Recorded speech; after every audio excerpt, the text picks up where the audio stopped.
Kisah Pengantin Setan diangkat dari kejadian nyata yang sempat viral di media sosial beberapa waktu lalu. Awal mula ceritanya muncul dari podcast di salah satu kanal YouTube dan sudah ditonton sebanyak 1,5 juta kali. Kisah itu kemudian digarap menjadi film oleh MVP Pictures. Disutradarai oleh Azhar Kinau Lubis, film Pengantin Setan ini menampilkan Erika Karlina dan Emir Mahira sebagai pemeran utamanya. Selain itu, film ini juga menggandeng sejumlah aktor ternama sebagai pendukung, seperti Ruth Marini, Wafi Zihan, Ence Bagus, dan Baim Debil. Sejumlah adegan mencekam siap memacu adrenalin para penonton. Film Pengantin Setan mengikuti kisah rumah tangga seorang istri bernama Echa, diperankan Erika Carlina, dan suaminya, Ariel, diperankan Emir Mahira. Pernikahan yang semulanya harmonis perlahan diuji dengan berbagai konflik dan percekcokan. Salah satu hal yang sering membuat adu mulut lantaran keduanya belum juga dikaruniai buah hati. Padahal, pernikahan Echa dan Ariel sudah berjalan selama 3 tahun. Suatu hari Ariel terkejut ketika mengetahui kabar bahwa istrinya telah mengandung selama 3 bulan. Merasa ada yang janggal, Echa dan Ariel pun mendatangi seorang ustaz untuk ruqyah. Saat diruqyah, ternyata ada sosok makhluk halus yang merasuki tubuh Echa. Sosok tersebut bahkan menyebut Echa adalah pengantin wanitanya. Kata ustaz, Echa telah dinikahi oleh jin bernama Dasim di alam gaib. Bahkan, anak yang dikandung Echa merupakan hasil perbuatan makhluk halus tersebut. Sejak saat itu, kehidupan suami istri tersebut pun mulai tak tenang. Teror jin Dasim pun mulai mengganggu kehidupan rumah tangga Echa dan Ariel setiap harinya. Tidak hanya dalam mimpi, jin Dasim juga mulai menyerang Echa secara fisik di dunia nyata. Tragisnya, gangguan tersebut juga merambah ke orang-orang terdekat Echa. Di sisi lain, meskipun jin Dasim kerap mengusik kehidupan pernikahan Ariel dan Echa, namun Ariel tetap berusaha untuk mempertahankan keutuhan rumah tangga mereka.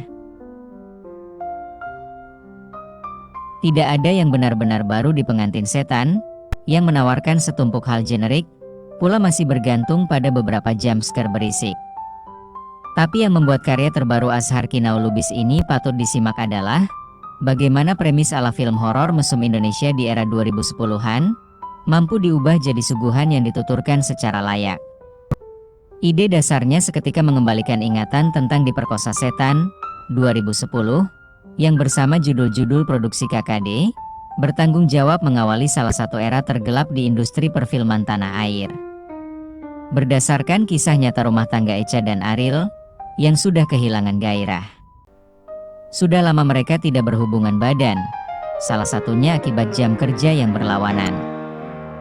Echa bekerja di pagi hari, dan sebaliknya, Ariel baru pulang tiap dini hari. Pertengkaran pun jadi rutinitas. Keduanya cuma berkeluh kesah pada sahabat masing-masing. Linda, diperankan Ruth Marini, kerap memberi wejangan untuk Echa, sementara Restu, diperankan Ence Bagus, jadi tempat sampah bagi Ariel.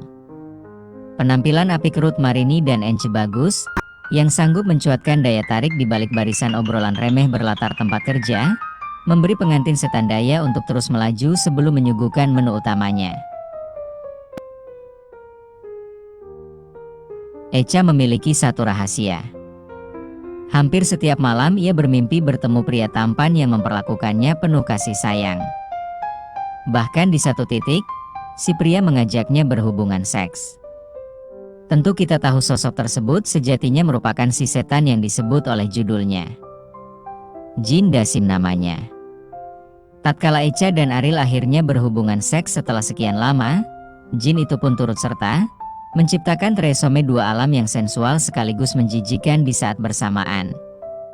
Naskah buatan Hussein M. Atmojo dan Kiki Fabia, yang mengadaptasi kisah nyata yang dituturkan di siniar milik RJL 5, bukan semata ingin menumpahkan birahi tanpa esensi. Dinamika pasutri yang berada di titik terbawa mereka pun tak lalai dieksplorasi, terutama terkait bagaimana rutinitas mengikis romantisme mereka. Seksualitas di sini bukan ekspresi kemesuman, melainkan digambarkan sebagai hal yang memegang peran signifikan dalam rumah tangga.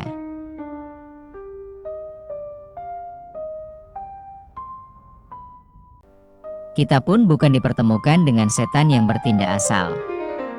Segala perbuatan jin dasim, dari gangguan kecil seperti menjatuhkan jaket dari gantungan, hingga teror mematikan yang merenggut nyawa, semua bertujuan untuk menghancurkan hubungan dua protagonisnya. Berbeda dengan banyak rekannya sesama setan di horor lokal, jin dasim memiliki motivasi yang terarah. Kemunculan jin dasim sesungguhnya masih dikemas memakai trik lama berupa penampakan berisik. Luar biasa berisik. Adegan ruqyah yang memperkenalkan kita dengan Ustaz Zaini, diperankan Alfia Alfandi, pun tersaji klise, masih dengan pakem, bacaan ayat kursi yang intonasinya pelan-pelan meninggi, lalu ditutup oleh teriakan sembari melempar tangan ke atas. Setidaknya ruqyah yang dipakai mengisi babak klimaks menawarkan trik teknis yang lebih segar, pula penggarapan lebih menghentak.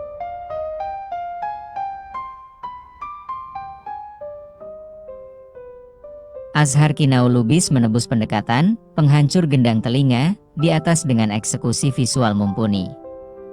Dibantu sinematografi arahan Fahmi J. Saad, dibawanya kesan murahan dari premis pengantin setan menuju presentasi yang cukup bergaya. Menarik juga mendapati bagaimana beberapa pemantik teror sudah disiratkan jauh sebelum ia mendatangkan petaka.